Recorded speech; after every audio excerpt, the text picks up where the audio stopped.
So a few shorts ago, I talked about how a neo was the Republican nominee for Illinois' 3rd Congressional District in 2018. And I found it surprising because the district was in Chicago. You'd maybe think there would be more competition since it's a pretty big city.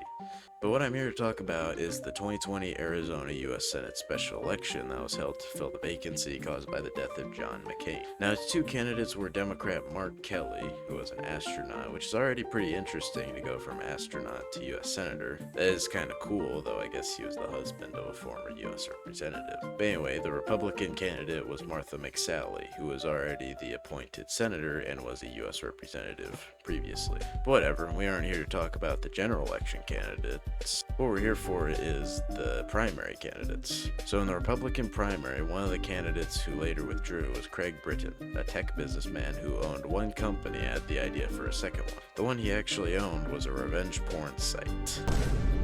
Revenge porn is porn of someone else, usually an ex-partner, that the person didn't consent to being public. It's highly illegal, and Craig owned a site from 2011 to 2013 that hosted that kind of content. It was called Is Anybody Down? And it's clear that somebody wasn't down, the Federal Trade Commission. They had him take it down in 2013. In an attempt to redeem himself, in 2015, he opened Driving, spelled with Y's in place of the I's, which was supposed to be a competitor to Lyft and Uber, since it was for the same purpose.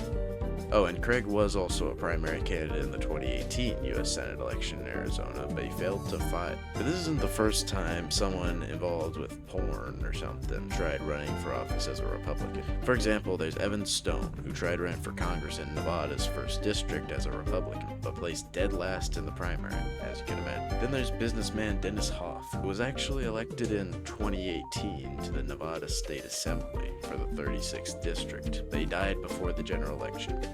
He was still posthumously elected, I guess.